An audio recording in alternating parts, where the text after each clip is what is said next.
people are hungry, and you've been here all day. So Derek, Deputy Grand Chief Fox, could not be here today because he got called away to attend another meeting with some chiefs. So he asked that I say his hellos to everybody, and he regrets that he cannot be here. But at the same time, he wanted me to introduce the work that he's undertaken under his leadership and what he's been mandated to do. And we wanted to convey our what we're doing at NAN to this group, because we'll be looking for your participation as well. And I think many of us know that for many years now, I think for those of us living in our remote communities or in remote First Nations or road access First Nations, we know that our environment is changing. And we've seen that over many decades now.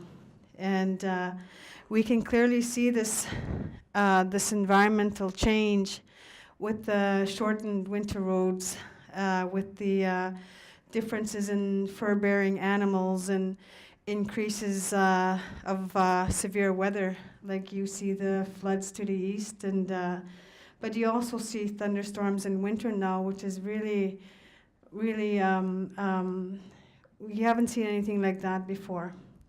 And for a number of years now, we have been told by our elders or our community leadership that we have to adapt to that. We have to work towards how are you going to prepare your communities, you on the front line, how are you going to prepare your community to adapt to these changes and to adapt to the new changes to the environment. As for me personally, I started to get involved in the environmental file about a year and a half ago now, when I first heard Ontario moving towards climate change legislation. And I started to pay attention to that, and then I saw that there was really no First Nations input. And yet, the legislations and the policies that are developing, I could see, like in a few years' time, that these decisions and these laws that are being created will really impact your community's well-being. So that's when we started to push NAN to really try and intervene on the First Nations behalf, so that we can have a voice. Like, that's one thing that we've always been told, is you have to ensure that non-First Nations or communities have a voice in this whole process. So not long after this, you saw the climate change legislation being tabled and passed.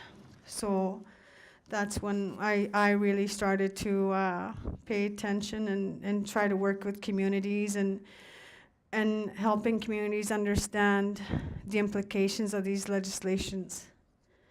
So what we did at that time was Ontario was holding regional sessions on their climate change policy, for example, and so I asked, okay, hang on a minute, I want First Nations within NAN, just your everyday people, your technicians such as yourselves, come to a meeting and just say, for them to understand, okay, what do you mean by cap and trade? What do you mean by moving to a green energy economy? What will that entail? So in November of 2015, we brought about 38 people together to talk about Ontario's climate change action plan, and out of that meeting, we developed this report. It's called Information Sessions on Climate Change Report, and in there, communities identified what it is that they would need in moving forward. And so so from this report,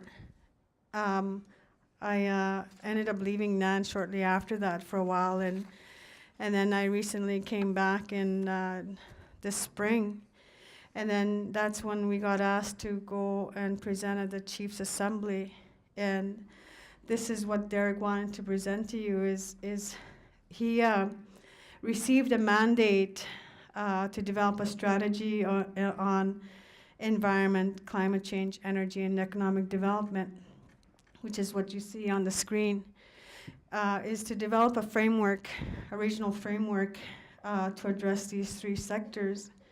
Because all of these things that you see in front of you, they all interrelate, they're all intricate with each other. And so we have to develop a plan on how are we gonna improve our communities' lives, our people's lives in each of these sectors.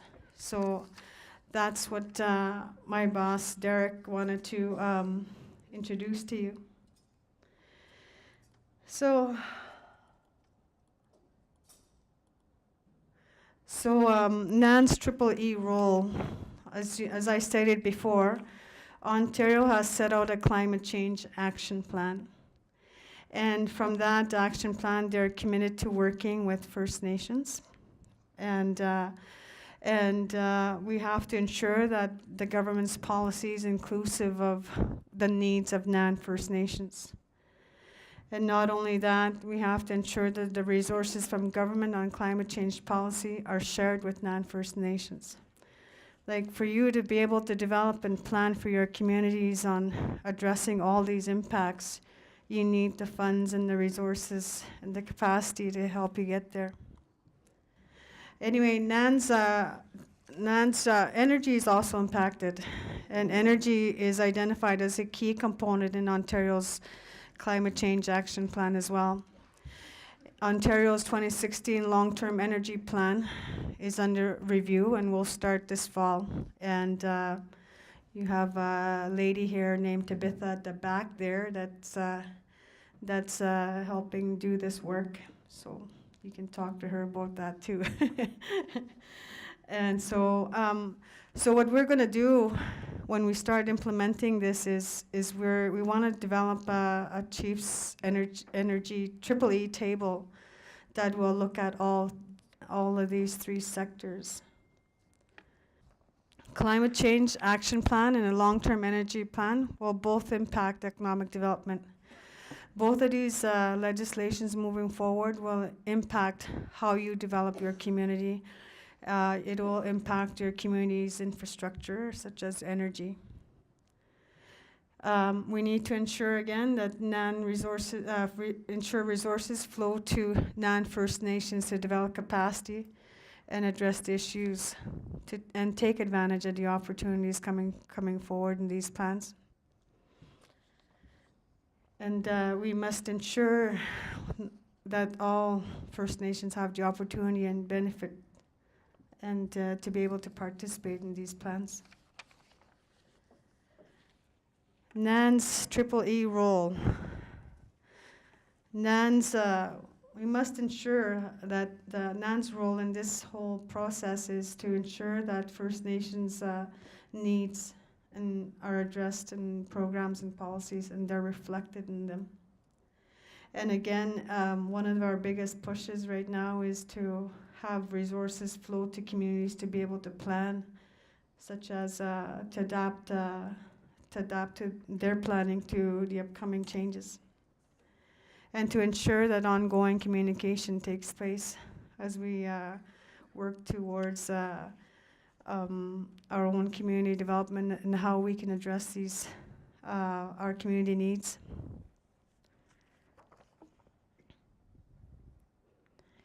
NAN's triple E framework. I think our goal is to ensure that NAN's First Nations have an equal opportunity to participate and benefit from any development in energy and in the environment. And most of all, I think NAN's work is to ensure that your treaty, your Aboriginal and treaty rights are not impacted in this whole process.